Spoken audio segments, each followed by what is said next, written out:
Are you a book snob? Steve and I are going to take a quiz to find out if we are. Play along and find out if you are.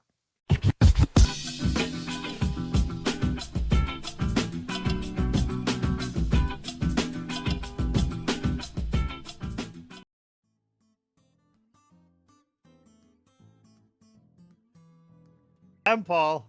I'm Steve. And this is Check Your Shelf. This week we're gonna take a quiz to find out if we're book snobs. I do want to review a book next week, though. I want to talk about yes, the SOBs #1 and the craze of the men's adventure from the 60s, 70s, and 80s. I want to talk about that a little bit. But this week, while I was rereading this book, I came across this quiz and thought it would be fun to take it and see if we are, in fact, book snobs. All right, so let's find out if we're book snobs. I'll ask the question, and you give your answer, and then I'll give my answer. We'll tally up the score at the end and find out if we are. Yes, you have not seen these questions. I sent them to you, but you have not seen them. You did? When did you do that? Dude, I'm looking at the PDF I sent you. You sent me a PDF? Anyway, yeah, via Messenger. Don't worry about it. Don't worry about it. Let it go. It's fine. That sounds like what schools do. Like my kids' school will be like, they'll send me a text, leave me a voicemail, and send me an email, and they all say, look at this week's newsletter to, go to the link in the website to open the PDF and click on the link in the PDF to find out, go to Broomschnagel to check this week's Waycross schedule. I'm like, I don't have that kind of time. That's anyway, right, man. Sorry, I don't got that kind of stamina. All right. So, question number 1. You ready for question number 1? I'm ready. What's your definition of a book snob? Oh, wow. Now I wish I'd seen the questions in advance. It's okay. I'll cut it out and post. I'm like, Chat GPT. Don't fail me now. What's Chat GPT's definition of a book snob? Oh, my gosh. Well, when you first told me the topic, I was kind of like, that was going to be my question. What is a book snob? Perhaps, I think two things came to mind. One was people who believe that you have to read a physical book, like physically holding it in your hands and read it. Otherwise, it doesn't count. In other words, people who don't believe that listening to an audiobook counts or reading it on Kindle counts or whatever. Right. That's one definition. The other definition I thought of is it has to be some sort of low concept, highfalutin.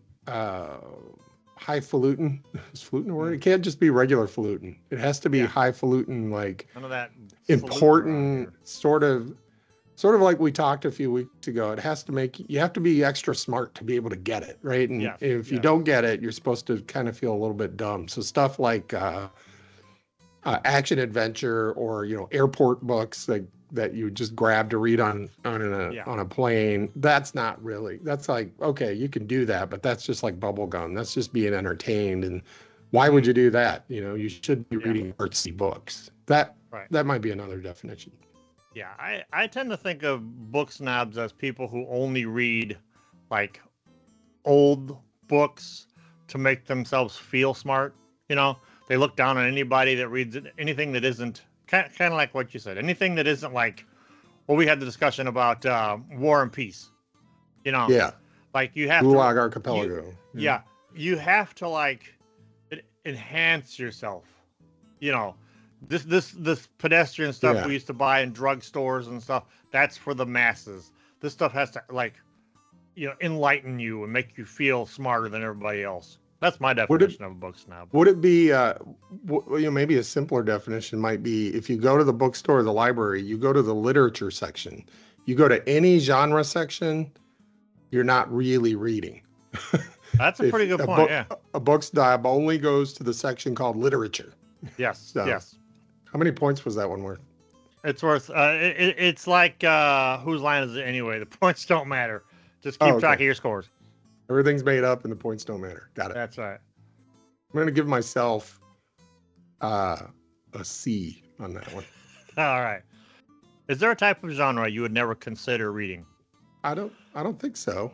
Okay. I mean, I stand ready to be corrected. Like if Hmm. somebody thinks of one that's like, what about this? I'd be like, oh, no, no, no. But nothing comes to mind. Like I'm Hmm. open to reading anything. Yeah, I have read just about everything, every type of genre from literature to, sleaze. But for me, I find out this genre actually existed like last week. I never even heard of it, but apparently supernatural romance Mm-hmm, is mm-hmm. big, Yeah. Okay. and I can see I that. wouldn't I wouldn't read that if my best friend wrote one. Well, I might. Now I know what I got to do. There you go. Get me to eat my words by writing your own, writing your own supernatural romance. I think taking that creative writing uh, workshop opened my eyes up to genres. Like I never knew what literature was. I never knew what the literary genre was Hmm. until that workshop. And then I found out like, every genre's got its unwritten rules, right? Hmm. Whether it's mystery, romance, women's lit, whatever it might be. Hmm. And I found out about supernatural romance Hmm. in that one. And so I did read some of it. And yeah, and I would read it. I mean, not like it wouldn't be like if the question was, is there a genre you wouldn't just choose to read as Hmm. like, oh, what's the next book I want to read? Then yeah, there's probably a lot of those. And I could probably make a good long list. But if it's like, Yeah. hey, read this because I found this interesting, see what you think, then Yeah. I'll Yeah. read anything. Yeah. So True. You will. You will.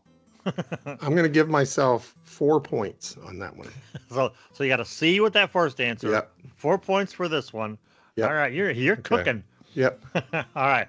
Well, along those lines, then, speaking of literature, does erotica count as literature? Okay, so forgetting for a moment that literature is a genre, right? Um, you're not meaning that. You're meaning is it? I guess I can make this. I have two levels of answer. Level one is no by definition. So ontologically, uh, erotica is its own genre and not considered literature. But colloquially, I mean, there are plenty of books that fall under the literature heading that Right. have some Right. erotica in them, Yeah. right? And and I could imagine an erotica book being very literary, you know. Mm-hmm. Mm-hmm. So it's almost like the definition of a chair, right? A thing has some chairness to it. It's like you Yeah. recognize a chair when you see it, but if you try Right. to define chair, you're going to find there's a whole spectrum of what constitutes chair. Same Yeah. with literature, probably, right? It's Right. like Like, so some erotica can be very literary, I'm sure. yeah. Yeah. Like, needless to say, I agree. Like literature is both a genre and Mm. an umbrella that encapsulates all genres. So Mm. in that Mm. regard, Good point. Yeah. yes. Now, if your definition of literature is like something that's like super well written, Hmm. yeah, I've read some pretty good, I'm not talking about sleazy romance type stuff. I'm talking about erotica. Yeah, Yeah. there's some literariness to it. All right. I'm going to give myself blue on that one. All right, All you're right. you're I coming right earned along here. I earned By blue. the way, there's 11 questions to All this, right. so we'll So I just gotta keep pay. moving along. So I gotta pace myself. All right, got Yeah, it. yeah, yeah. Don't peak too soon. All right. Well, with that No, last no, question, nobody wants that. there's definitely a risk there. Is it better to read classic books than popular fiction, No, like popular bestsellers? no, it's not better. It's not worse either. This is why we're friends, man. The way I look at it, like popular bestsellers, and the difference between popular bestsellers and literature is time. Yeah, and I would say if the question were like, what's the difference? I would say time. That also things that stand the test of time. Yeah, well, yeah. And we've touched on this in a couple of previous episodes. When something really hits at some characteristics that span humans across societies and cultures and time periods, that ends up becoming a classic, right? Yeah. So I think it's good to go back and read some of those, Right. To kind of get that sort of enrichment. It's good for me anyway. I like it. And there could be, you know, something that was just published last week that will end up being a classic or not, right? I was watching a Godzilla versus King Kong movie last night. I was like, well, this won't be a classic because there was nothing human about it. I mean, there was nothing timeless about it. You know, it's a popcorn movie. Exactly. So that doesn't make it bad to watch it. You know, it's just it's not that. So. No. It's not Godzilla Zero or whatever that one was called. What was that one called? -1. -1. Yeah. I was off by 1. Yeah. Well, it's like you know me. I love H.G. Wells. I'm pretty sure, and his books are considered classics. I'm pretty sure he got poo-pooed in the papers over some of his books because he posed questions that the people of the time weren't ready for. So the critics all, chimed in with whatever was going on in the world at the time. So yeah, for me, it's just a matter of time. You know, Frankenstein or modern Prometheus, you got to say with your pinky out, was probably panned at first. Now, you know, it's a classic. Speaking of classics, have you ever bragged about reading a classic novel just so you can look smart? Of course. I do it all the time. Anybody that says no is lying to you, kids. I just like saying Dostoevsky. I haven't even read any Dostoevsky, but I like to say his name just to prove I can say it. I actually asked a friend who has a Bachelor of Arts in American literature.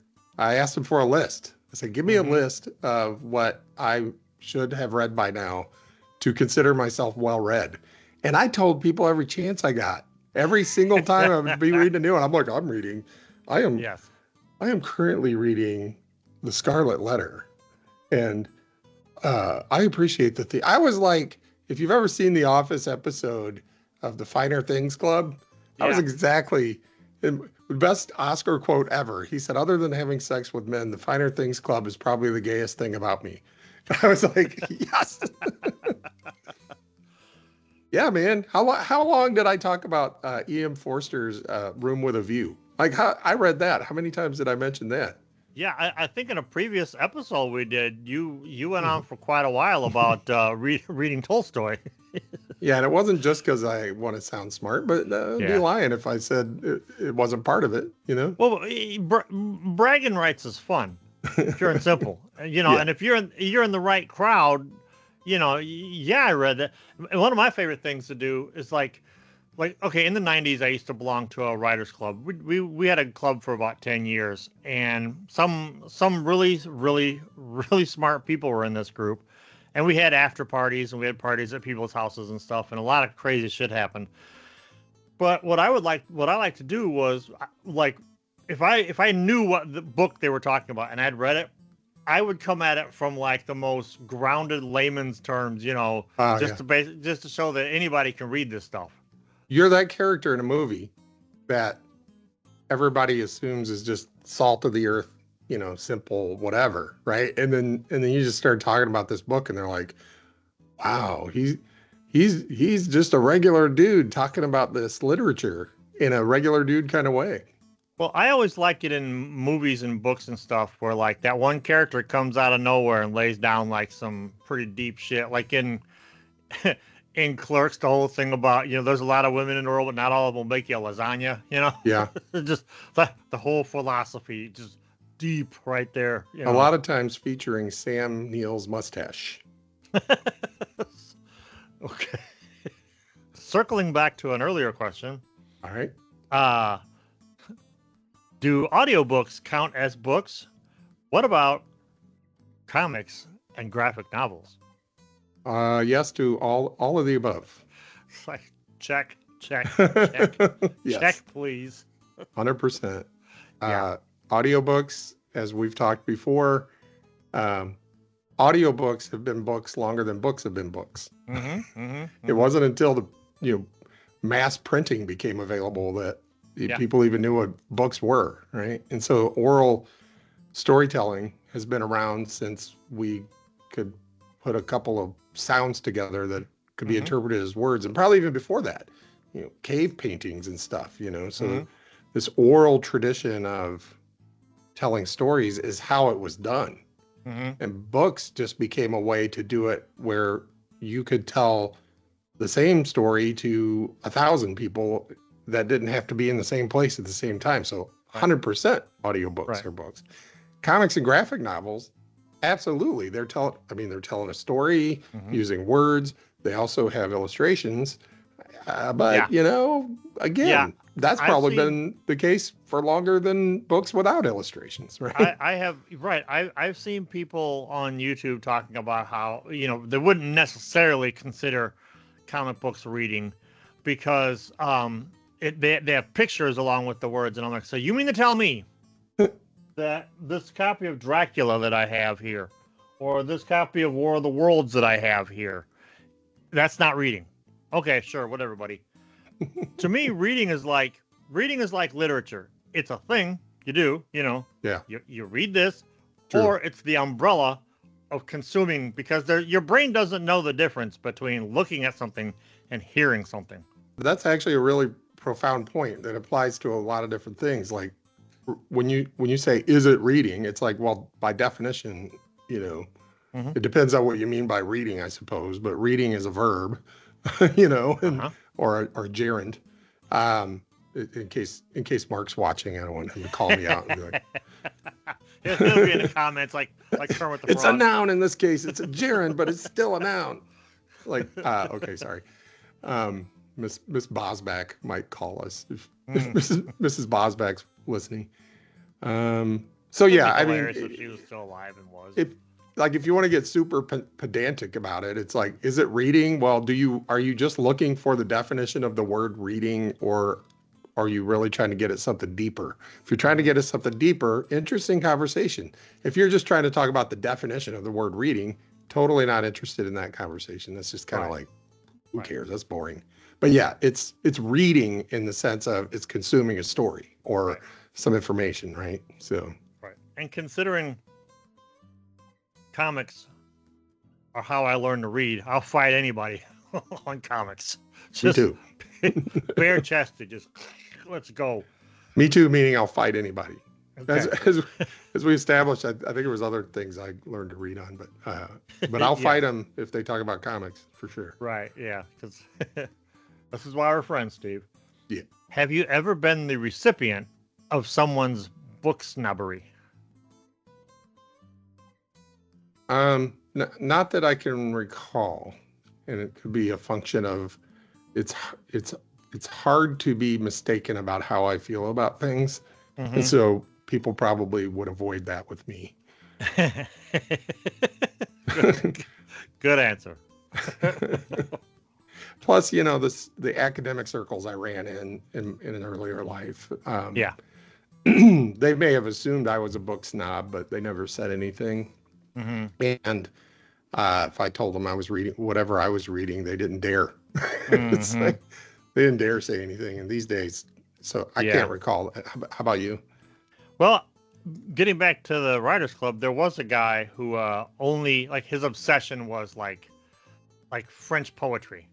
And basically, unless if you wrote anything other than French poetry, he basically was tolerating your existence. And yeah, he was one of the guys at the parties that I loved, basically kind of humble a little bit, God. So so Belgian poetry didn't do it for him, huh? Nope. Okay. Nope. It had to be French. Jeez. Yep. In those days, I think we called it freedom poetry. Was that the early 2000s? No, this was the 90s. Oh, okay. Never mind. We hadn't gotten there yet. It was still French poetry. It was probably called surrender poetry because everybody was making that joke at that time. Freedom, groundskeeper Willie. Freedom poetry is like post 9/11 tractor rap country. Let's see here. Where are we? Oh man. Post 9/11 tractor rip. Okay. Question number 9. We're moving right along. Would you ever be friends with a book snob? Sure. I'm You're friends very with. tolerant. I'm very tolerant. Like, just because you're wrong about something doesn't mean I won't be your friend. Yeah. And but let me be a little more thoughtful about that answer. Okay. Probably not, because to become friends, you kind of have to spend time with somebody, get to know them, take an interest in each other's things, and it kind of requires like a development of a relationship, right? Yeah. And the minute they started in on their book snobbery, I'd probably be like, this isn't really worth my time. Yeah. Probably 25 years ago, I'd have been like, oh, it's okay. I could be friends with somebody I disagree with. Nowadays, though, with the imminence of our mortality being ever more clearly day by day, I'm like, I don't really have time to become friends with somebody that, has such a red flag. So I guess probably not. That's like, Danny Glover. Too old for that shit. Yeah. Yeah. Yeah, again, same. This is why we're friends. Back in the day, sure, because there were some members of the Writers Club that were pretty snobbish. Yeah. Are we still friends to this day? No. Good but point. I knew them back then, So, I mean, yeah, because it'll be fun to make fun of you when you're not around. We have one more question, and then we tally up our scores and give our answer. And we'll see who based won. on. We started the question. We started this questionnaire, but have we?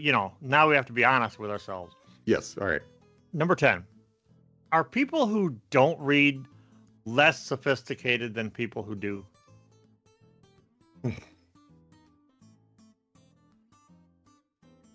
I mean, if you had put a time limit on the answers of like 2 seconds, I would have said no, right? But then my stupid brain kicked in and was like, and maybe I'm being pedantic. I love that word. I don't even know really what it means, but it's. Mark, you want to let Steve know what pedantic means down below? That's a good idea. I guess I'm gonna not overthink it. I know anything worth thinking is worth overthinking, but I'm not gonna overthink it. I'm gonna say no. They are not less sophisticated. Yeah, they are not less sophisticated. They lack other qualities, but they may not be. But sophistication may be. And so, in case anybody who's listening doesn't read, I want to clarify why I didn't spit out an answer. The word sophistication to me it's a measurement. Yeah. And it's supposed, like, to me, it measures certain things, right? How sophisticated is your read on philosophy? How sophisticated is your ability to describe the classics? How sophisticated is your engineering, whatever? And so that's where I started to go. I was like, I suppose in some ways you could say being sophisticated in some fields requires you to be able to read, but then I go, well, maybe not. Maybe you could listen. Maybe you could do other things, and you don't have to do the verb read. You could listen to books. You could, and then I was like, I'm way overthinking it, and should just go with my initial reaction, which is totally non-judgmental, and like, of course, somebody could be every bit as sophisticated as somebody else, even without reading or even without listening to certain things, right? It's just it's a curiosity. I think the thing that makes you sophisticated is probably a curiosity and wanting to learn about the world around you. And there are ways to do that without reading. So you can be sophisticated and not read. Well, one of the things I've noticed when we're doing this episode is we've like discovered that we've talked about how numerous words that we've talked about have numerous definitions. Yeah. So knowing that, why wouldn't you want to read? True. Yeah. Why wouldn't you want to read and explore and learn? So with that, just to amend I was thinking in terms of people who maybe have some inability to read. But if it's somebody who intentionally doesn't read and says, I don't need to read to be sophisticated, that person is more likely to not be sophisticated. Like if you're making a conscious decision to say, I don't need to be able to read. You think you're better than me because you like to read. I can read. I know how to read. I choose not to read because I don't need to do that. It's like, yeah, you're probably not very sophisticated. I think the whole planet knows one person like that right now. Yeah, One specific at least one person. And our One culture very seems to be headed that specific direction, person. right? Yeah. Like, and they use the word common sense like they know what it means. And yes, Mark, I know it's 2 words. They use the phrase common sense as though they know what it means and as though they are the final arbiter of what it is, right? Mhm. And they're like, I don't need to be an egghead. I don't need to read. I don't need to be a bookworm to understand. It's just common sense. And it's like, Right. well, I don't know, buddy. Right. And yeah, like 30% of our society feels that way now. Yeah, but I think basically, yeah, if you go out of your way to not read, Yeah. maybe not so much, but if you not don't sophisticated. read, there's, like you said, there's other ways to learn things and experience things. Yeah. Okay, so now, based on those 10 answers, we have to do a little bit of math and figure All out right. if we are, in fact, book snobs or not. Hang on. Hey Siri, what is C plus 4 plus blue plus B plus 7 plus Earl Grey tea plus L plus June plus shelf plus blah, blah, blah? Divided by 10. That should give me my average. Your phone just starts smoking. You know how when you mix all the colors on the palette, Mhm. you think you're going to get black, but you actually just get sort of a color? Yeah, That's like what I ended up with. silly putty. Like a Yeah. weird. Yeah. There's an answer, right? Book snob or not book snob?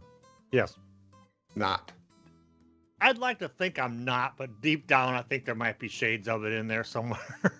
But we're leaning into the people that belligerently refuse to read. You know. Yeah.